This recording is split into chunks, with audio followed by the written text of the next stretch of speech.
찬송가 321장입니다. 날 대속하신 예수께 내 생명 모두 드리니 늦은 실하게 하소서. 내 구주 예수여, 나 구주 위에 살리라. 내 기쁨 한량 없으리. 내 갈 길 인도하소서.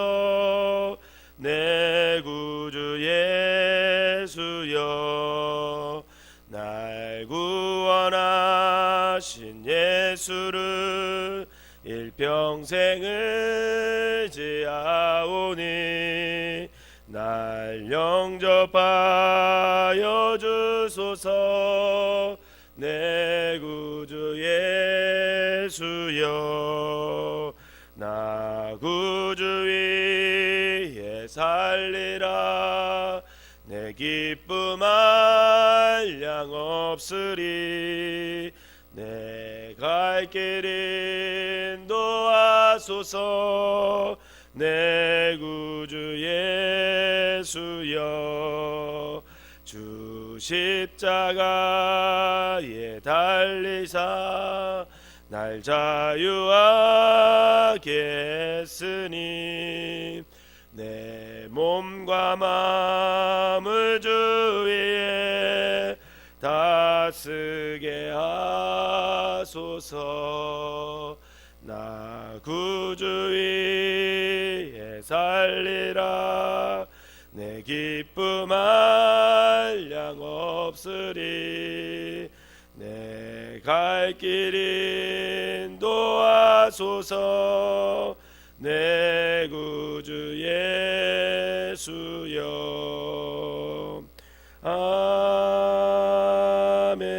아멘. 사도신경으로 신앙 고백 드리도록 하겠습니다. 전능하사 천지를 만드신 하나님 아버지를 내가 믿사오며 그 외아들 우리 주 예수 그리스도를 믿사오니 이는 성령으로 잉태하사 동정녀 마리아에게 나시고 본디오 빌라도에게 고난을 받으사 십자가에 못 박혀 죽으시고 장사한 지 사흘 만에 죽은 자 가운데서 다시 살아나시며 하늘에 오르사 전능하신 하나님 우편에 앉아 계시다가 저리로서 산 자와 죽은 자를 심판하러 오시리라. 성령을 믿사오며 거룩한 공예와 성도가 서로 교통하는 것과 죄를 사하여 주시는 것과 몸이 되사는 것과 영원히 사는 것을 믿사옵나이다. 아멘. 함께 보실 말씀은 예레미야 25장 말씀입니다. 예레미야서 25장 말씀, 제가 한 절 읽고 여러분들이 한 절 읽고 38절은 다 같이 읽도록 하겠습니다. 유다의 왕 요시아의 아들 여호야김 넷째 해 곧 바벨론의 왕 느부갓네살 원년에 유다의 모든 백성에 관한 말씀이 예레미야에게 임하니라.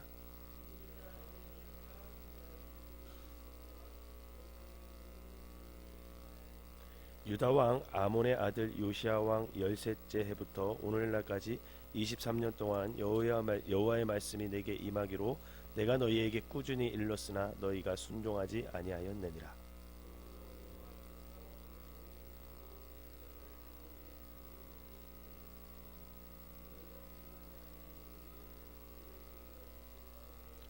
그가 이르시기를 너희는 각자의 악한 길과 악행을 버리고 돌아오라. 그리하면 나 여호와가 너희와 너희 조상들에게 영원부터 영원까지 준 그 땅에 살리라.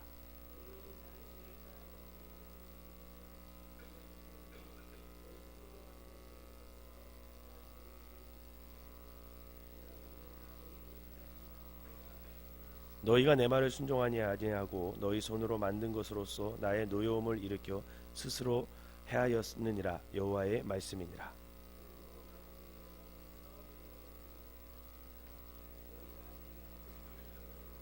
보라, 내가 북쪽 모든 종족과 내 종 바벨론의 왕 느부갓네살을 불러다가 이 땅과 그 주민과 사방 모든 나라를 쳐서 진멸하여 그들을 놀램과 비웃음거리가 되게 하며 땅으로 영원히 폐허가 되게 할 것이라. 여호와의 말씀이니라.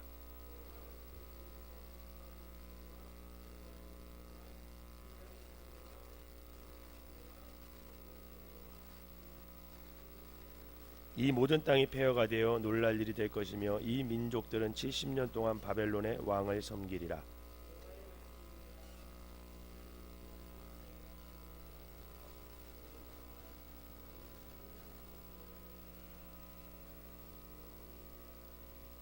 내가 그 땅을 향하여 선언한 바 곧 예레미야가 모든 민족을 향하여 예언하고 이 책에 기록한 나의 모든 말을 그 땅에 임하게 하리라.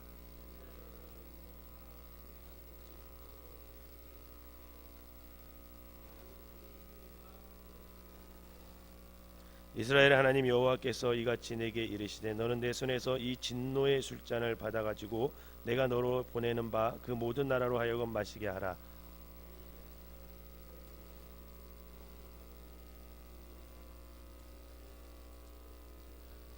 내가 여호와의 손에서 그 잔을 받아서 여호와께서 나를 보내신 바 그 모든 나라로 마시게 하되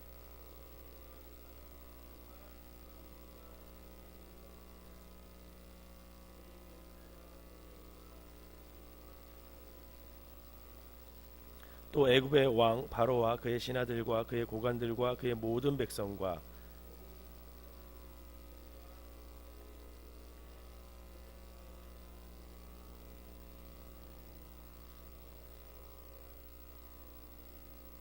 에돔과 모압과 암몬 자손과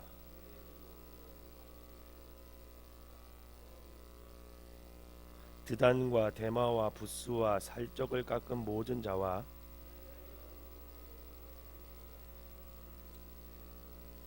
시므리의 모든 왕과 엘람의 모든 왕과 메대의 모든 왕과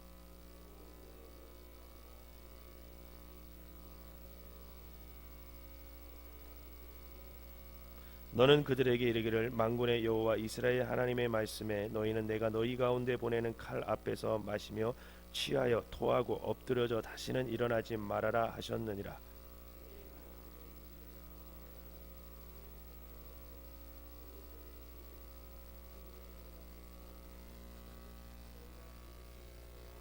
내가 보라 내가 내 이름으로 일컬음을 받은 성에서부터 재앙을 내리기를 시작하였은즉 너희가 어찌 능히 형벌을 면할 수 있느냐 면하지 못하리니 이는 내가 칼을 불러 세상의 모든 주민을 칠 것임이라 하셨다 하라. 만군의 여호와의 말씀이니라.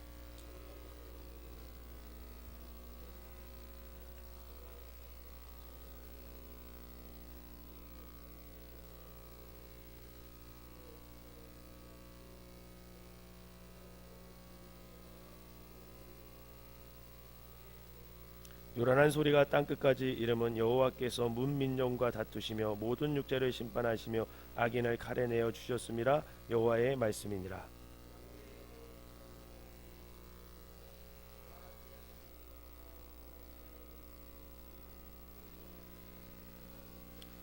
그날의 여호와께 죽임을 당한 자가 땅 이 끝에서 땅 저 끝에 미칠 것이나 그들을 위하여 애곡하는 자도 없고 시신을 거두어 주는 자도 없고 매장하여 주는 자도 없으리니 그들은 지면에서 분토가 되리로다.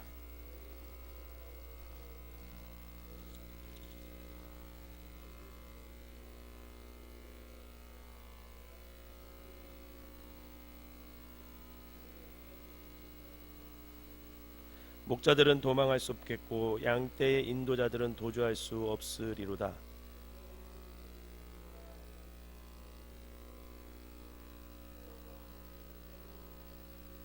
평화로운 목장들이 여호와의 진노하시는 열기 앞에서 적막하게 되리라. 그가 젊은 사자같이 그 굴에서 나오셨으니 그 호통치시는 분의 분노와 그의 극렬한 진노로 말미암아 그들이 땅이 폐허가 되리라 하시니라. 아멘. 이제부터 하나님의 은혜가 여러분들과 함께 하시기를 주님의 이름으로 축원합니다. 예레미야 25장이 좀 길어요. 1절부터 38절까지 좀 긴데 예레미야 25장은 하나님께서 이제 예레미야에게 소명을 주십니다. 그 소명이 뭐냐면 예레미야서 이제 첫 번분에 나오는데 보라 내가 오늘 너를 여러 나라와 여러 왕국을 세워 내가 그것들을 뽑고 파괴하고 파멸하고 넘어뜨리고 건설하고 심게 하였느니라 하시니라. 이렇게 말씀하시면서 예레미야를 통해서 심판의 말씀을 계속해서 전하게 하시죠. 오늘 보면 좀 길지만 이 본문은 딱 두 가지 단어만 기억하면 됩니다. 두 단어가 뭐냐면 첫 번째는 70년이라는 단어예요. 70년. 25장은 시대적인 상황을 쭉 이제 설명하면서 1절부터 시작되는데 여호야김 즉위 4년째 한 605년 됩니다. 주전 605년에 느부갓네살 왕이 갈그미스 전투, 역사적으로 있었던 전투인데 이 갈그미스 전투에서 이 아시리아와 이집트의 연합군을 물리쳐요. 그리고 이 느부갓네살 왕이 그 고대 근동 그쪽 지역을 지중해 연안부터 해서 이쪽 중동 연안을 다 정복하게 됩니다. 또한 선지자 예레미야가 오늘 본문서부터 시작해서 24년 전간 즉 요시야 왕제기 14년째 해인 주전 627년 이래로 지금까지 계속해서 하나님의 심판의 말씀을 대언했어요. 너희들을 회개하지 않으면 우상 숭배를 버리지 않으면 너희들은 심판을 받을 것이다. 끊임없이 대언을 했지만 그 23년 동안 말했는데도 불구하고 듣지를 않는 거예요. 그것을 하나님의 말씀으로 받지 않고 회개하지 않고 계속해서 우상 숭배로 빠져들어갑니다. 그 결과가 뭐냐? 그게 바로 7절이라는 거예요. 여러분 7절을 한번 읽어볼까요? 오늘 25장 7절 시작. 너희가 내 말을 순종하지 아니하고 너희 손으로 만든 것으로서 나의 노여움을 일으켜 스스로 해하였느니라 여호와의 말씀이니라. 아멘. 예레미야에게 허락하신 이 소명의 말씀대로 하나님께서 이스라엘을 어떻게 뽑고 파괴하고 파멸하고 넘어뜨리는 일을 행하실 것을 자세하게 말씀해 주고 있습니다. 9절에 보면 느부갓네살을 내 종으로 부르셨대. 하나님의 백성을 하나님이 내 종으로 부른 게 아니라 이방 나라의 왕을 하나님의 종으로 부르는 거예요.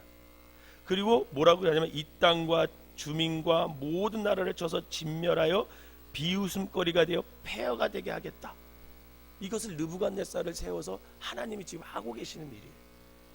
또한 11절에 보면 70년간 바벨론 왕을 섬길 것이고 이스라엘의 땅이 다 폐허가 될 것이다 이렇게 말씀하시고 있고요. 12절에는 70년이 이제 끝나면 내가 바벨론의 왕과 그의 나라와 갈대아인의 땅을 그 제약으로 말미암아 벌하여 또 영원히 폐허가 되게 할 것이다. 지금은 너희들 이스라엘 땅을 내가 폐허가로 만들지만 70년이 지난 후에는 그 바벨론까지도 다 폐허가 되게 할 것이다. 이게 하나님의 말씀이죠. 역사적으로 볼 때 70년은 요시야가 이제 무깃도라는 곳에서 이제 전쟁을 하다가 거기서 죽습니다. 그리고 이스라엘의 독립성을 완전히 잃어버려요. 그게 이제 주전 609년 정도 되죠. 그리고 538년 다시 이제 중동 지역의 패권이 바뀌다가 고레스라는 왕이 등장하거든요. 그 고레스가 종교의 자유를 선포할 때까지 기간을 70년이라 그래요. 이 기간이 바로 약속의 땅에 세워진 이스라엘이 하나님의 약속의 말씀대로 완전히 진멸하고 폐허가 되어온 그런 경험을 하게 되는 거죠. 또 오늘 본문에서 중요한 단어가 뭐냐면 분노의 잔이에요. 분노의 잔. 이 분노의 잔은 18절에 예루살렘과 유다 성읍들과 그 왕들과 그 고관들로 마시게 할 것이다. 하나님께서 그렇게 말씀하세요. 즉 예루살렘과 유다 리더들이 가장 먼저 마시기 시작해서 애굽 왕과 에돔 지역인 옛 호칭인 우스 그리고 블레셋의 5개 도시 여기 보면 쭉 이제 나라들이 나오죠. 아스글론, 가사, 에그론, 아스돌. 이것을 쭉 언급한 후에 이제 유다 동쪽에 있는 나라들을 또 언급해요. 에돔, 모압, 암몬. 그 다음에 이제 서쪽으로 있는 두로와 시돈을 얘기를 하고 그 다음에는 북쪽에 있는 데단, 데마, 부스. 이 모든 나라들이 이 분노의 잔을 마시게 될 것이다. 이렇게 얘기하는 거예요. 즉 유다를 중심으로 동서남북의 모든 지역에 언급되어 있는 그 나라들이 하나님이 내리신 이 분노의 잔을 다 마시게 될 거라는 거예요. 그리고 바벨론 중심으로 나중에 여기 보면 세삭이라는 나라가 나오는데 이 세삭은 바벨론을 뜻하는 거예요. 그래서 바벨론도 결국은 이 하나님이 내리신 진노의 잔을 마시게 될 것이다. 이렇게 얘기하는 거죠. 즉 이 분노의 잔은 유대로부터 시작해서 바벨론에까지 마시게 됩니다. 정말 역사적으로 보면 그때 무수한 전쟁이 일어나요. 정말 하나님의 역사에서 하나님의 섭리 안에서 그 중동에 있는 모든 나라들이 계속해서 전쟁을 합니다. 계속해서 결국 나라가 세워졌다가 망하고 세워졌다가 망하고 세워졌다가 망하고 계속 그런 역사가 반복이 되는 거죠. 이스라엘을 심판하기 위해 세운 바벨론 왕까지 이 분노의 잔을 마시게 한 이후 새로운 광명의 때가 임할 것을 하나님이 말씀으로 예표하고 있는 거예요. 결국 70년이라는 기간과 이 분노의 잔은 하나님께서 이스라엘이 범한 죄에 대한 하나님의 진노, 심판, 그것을 의미합니다. 동시에 이는 하나님께서 이스라엘을 새롭게 하시기 위한 구원의 방법으로 바로 70년이라는 세월, 포로 생활, 그리고 분노의 잔, 이것을 하나님이 사용하고 계시는 거죠. 사랑하는 성도 여러분, 예수님께서 예루살렘에 들어가시기 전에 야고보와 요한에게 이렇게 물어요. 뭐라고 묻냐면 마가복음 10장 35절에 보면 선생님이여 무엇이든지 우리가 구하는 바를 우리에게 하여 주시기를 원합니다. 이렇게 하면서 예수님이 그렇게 얘기하는 그 야고보 요한에게 뭐라고 얘기하냐면 내가 너희에게 무엇을 해주기를 원하느냐 이렇게 얘기를 합니다. 그랬더니 그들이 야고보와 요한이 뭐라고 대답하냐면 주의 영광이 임할 때에 주님께서 이제 예루살렘에 가서 왕으로 이제 등극하실 때에 하나는 우편에 하나는 좌편에 앉기를 원합니다. 이렇게 얘기를 해요. 그랬더니 예수님께서 뭐라고 말씀하시냐면 너희는 너희가 구하는 것을 알지 못한다. 내가 마시는 잔을 너희가 마실 수 있으며 내가 받는 세례를 과연 너희가 받을 수 있겠느냐? 이렇게 물어봐요. 그러면 여기서 예수님께서 마셔야 하는 잔, 예수님께서 받으셔야만 했던 세례, 그게 뭐냐라는 거죠. 그건 바로 죄에 대한 하나님의 진노라는 거예요. 이 잔이 바로 진노의 잔이에요. 이 잔의 결과는 십자가고 이 잔의 결과는 결국 죽음이고 심판을 의미해요. 만약 정말 야고보와 요한이 예수님께서 마셔야 하는 잔과 세례를 이해했다면 과연 자기들이 저도 그렇게 할 수 있습니다 이렇게 말했을까? 정말 예수님께서 십자가에 달리실 때 제자들 그 야고보와 요한이 오른쪽과 왼쪽에 달려있던 그 강도들의 자리에 달릴 수 있었을까? 아마 못 달렸을 겁니다. 그런데 예수님은 반드시 그 십자가를 지셔야만 했어요.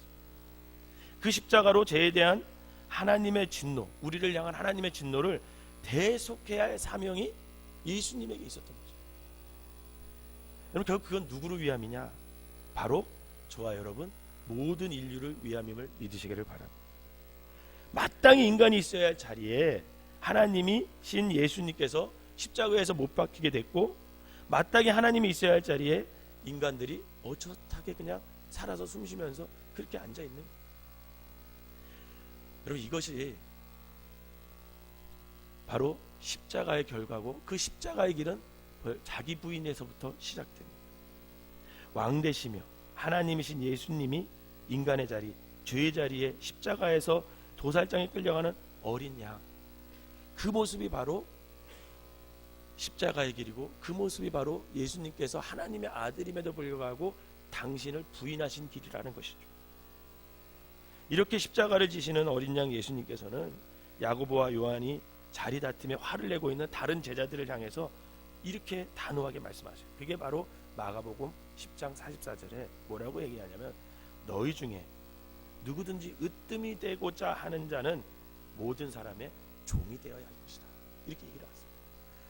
그리고 예수님께서 이 땅에 오신 목적이 뭐냐? 그것을 그 다음 절 마가복음 10장 45절에 이렇게 말씀하십니다.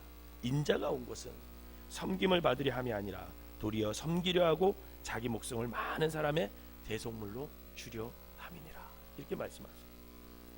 이것이 바로 왕 대신 예수님이 십자가의 길을 걸어가야 하는 이유가 되는 것입니다. 섬기려 하고 자기 목숨을 많은 사람의 대속물로 되시게 하시기 위해서 결국 주님이 이 땅에 오신 거죠. 자기 목숨으로 인간의 죄에 대한 하나님의 진노의 값을 치르기 위해서 예수님이 십자가를 지신 거예요. 이것이 바로 예수님께서 말씀하신 자기 부인의 길입니다. 이와 같은 자기 부인이 없으면, 아니 십자가를 지고 예수님께서 걸어가신 길을 가지 않았다면 결국은 우리에겐 부활도 없었다라는 거예요. 마찬가지로 이스라엘 백성이 70년의 바벨론 포로기를 겪지 않았다면 다시는 이스라엘도 예루살렘도 회복되지 못한다라는 거예요. 예레미야를 부르시며 약속하신 말씀이 이루어지지 않는 것입니다. 분명한 것은 뽑고 파괴하고 파멸하고 넘어뜨려져야 결국은 새롭게 건설되고 새롭게 심어지고 새롭게 열매를 맺게 된다는 거죠. 이것이 바로 예레미야가 대언한 하나님의 말씀이에요. 사랑하는 성도 여러분, 나를 부인해야 그리스도께서 내 안에서 살아남을 믿으시기를 바랍니다. 그러나 그 왕되신 주님께서, 그래서 그 왕되신 주님께서 결국은 우리를 대신해서 십자가를 지시고 우리의 길을 따라와라, 당신의 길을 따라와라, 우리에게 말씀하시는 거죠. 왕이 왕의 자리에 앉아 있는데, 왕의 자리에 앉아야 하는데 십자가의 길을 걸어가는 것, 여러분, 그게 바로 자기 부인입니다. 그리고 우리를 그 십자가의 길로 초청하고 계시는 거죠. 바라기는 그 길만이 생명의 길이고 영원한 길임을 믿고 끝까지 예수님의 십자가 길을 따라가는 저와 여러분들이 되시기를 주님의 이름으로 축원합니다. 기도하겠습니다. 사랑과 은혜가 충만하신 하나님, 이스라엘을 그렇게도 구원하시려고 선지자를 보내고 또 예레미야를 통해서 하나님의 말씀을 부어주셨지만 그들은 결국 말씀을 듣지 않고 우상숭배에 빠져 하나님의 심판을 면치 못한 것을 바라봅니다. 어쩌면 오늘 이 시대도 우리가 그 길을 걸어가는지 모르겠습니다. 이 새벽에 다시 한번 예수님의 십자가를 깊이 묵상합니다. 왕이신 예수님이 왕자에 앉으셔야 되는데도 불구하고 우리를 대신해서, 우리의 죄를 대신해서 그 십자가의 길을 가신 그 자기 부인의 길을 다시 한번 깊이 묵상합니다. 오늘도 죄악 많은 이 세상에 우리가 서 있습니다. 또 그 길을 따라갑니다. 주님, 우리의 모습을 다시 한번 바라보게 하시고, 나는 지금 십자가의 길을 가고 있는가, 자기 부인의 길을 가고 있는가 한 번쯤 생각하면서 나의 신앙의 길을 점검할 수 있는 믿음의 사람들 되게 하여 주시옵소서. 십자가의 길만이, 그 자기 부인의 길만이 아버지 생명의 기름을 믿어 힘들고 어렵지만 끝까지 그 길을 걸어갈 수 있는 우리 모두가 되게 하여 주시옵소서. 어수선한 이때 십자가를 지려 하는 사람이 없습니다. 곤란한 이때 자기 부인을 하는 사람이 없습니다. 먼저 머리 숙인 우리가 아버지 하나님 그리스도인임을 깨달아 자기 부인의 길을 걸어갈 수 있는 믿음의 사람들 되게 하여 주시옵소서. 예수님의 이름으로 기도하옵나이다. 아멘.